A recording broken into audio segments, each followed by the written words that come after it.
آپ کا بچپن کہاں گزرا اور آپ نے تعلیم کہاں سے حاصل کی؟ جائے پیدائش ہے جی وہ تو لاہور. میں نے بہت سے اپنے انٹرویوز میں کہا کہ یہ بہت چھوٹی عمر کی بات ہے جب مجھے بھی اتنی ہوش نہیں تھی. اور آپ واقعی پرانے لاہور سے، مغل پورہ، دھرم پورہ والی سائڈ سے ہیں؟ یہاں سے نہیں، میں میری مطلب میرے والدین میرے عزیز و اقارب کچھ گوالمنڈی سے میں یہاں رہائش تھی ہماری. اچھا جی. تو اس کے بعد ہم میرے والد صاحب جو ہے وہ ملازم تھے. اچھا. تو وہ ہم لوگ مائیگریٹ کر کے ملتان کی طرف چلے گئے کیونکہ ملتان ننیال میرا ملتان تھا سارا. جی. تو وہی ایک بہتر آپشن تھا کہ بھی وہاں رشتہ دار. جی. تو والدین میرے ملتان شفٹ ہو گئے. وہاں پھر میں جہاں میں ہم رہتے تھے، قدرتی بات ہے کہ وہ اب بھی میرے نام کے ساتھ آغا ماجد. جی. تو وہ محلہ تھا وہاں ایک آغا پورہ. جی. تو اس میں آغا پورہ ہائی اسکول تھا. وہاں سے میں نے تعلیم میری اتنی ہے نہیں. جی. 5-6 جماعتیں میں نے پڑھی.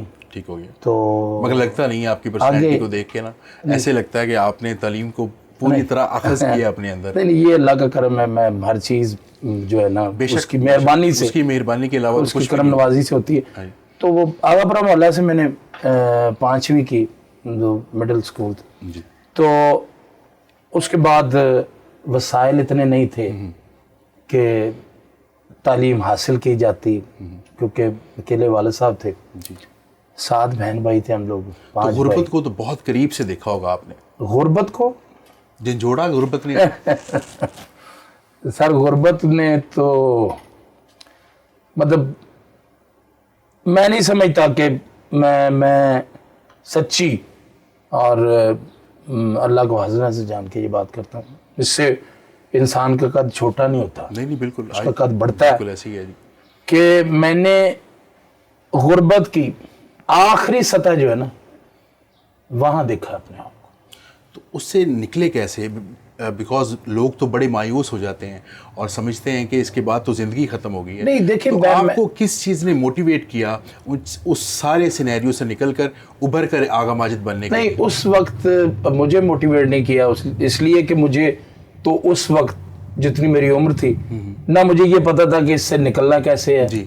اس وقت میں تو وہ ہے نا کہ غم کی جاگیر وراثت میں ملی ہے مجھ کو. اپنی جاگیر میں پھرتا ہوں نوابوں کی طرف. تو میں اس وقت تو میں تو نوابوں کی طرف پھرتا تھا. مجھے کیا پتا، مجھے تو روٹی چاہیے تھی. جی. اور گھومنے کے لیے وہ جگہ چاہیے تھی، علاقہ چاہیے تھا، دوستوں سے ہلا گلا کرنا.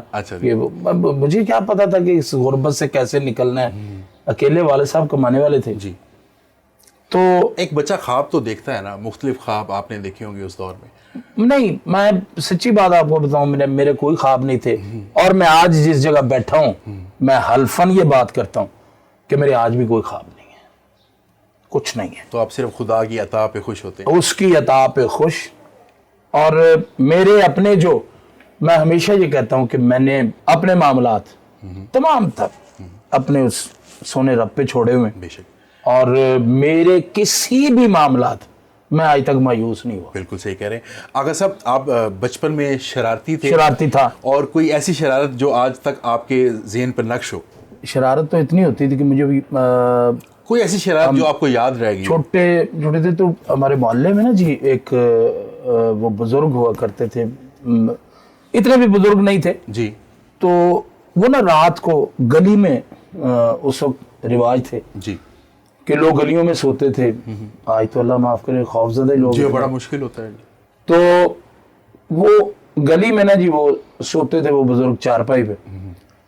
تو ہم لوگوں نے نا جی رات کو ایک ایسے شرارت کی. وہ ایک محلے میں وہ بندہ تھا، اس کی گدا گاڑی جی. وہ محلے میں اس نے رات کو آگے کھول دینا، اس کو باندھ دینا گدے کو. وہی بات کو اس وقت یہ بھی شائبہ نہیں تھا کہ کوئی رات کو کھول کے لے جائے گا، ایسا کچھ نہیں تھا. اتنی وقت نہیں تھا. بالکل.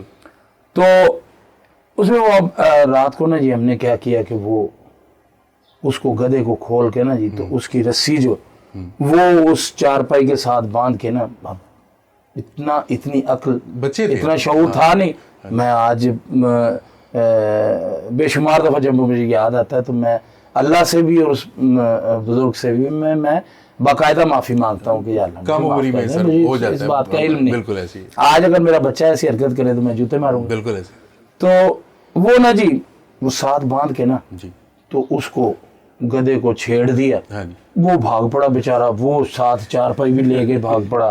وہ بابا یہ بزرگ بھی اوپر ہلا مچ گئی. وہ صبح پتہ چل گیا کہ جی یہ انہوں نے کیا ہے. وہ پھر ڈانٹ ڈپٹ جو چپیڑے شپیڑے پڑی اچھی خاصی.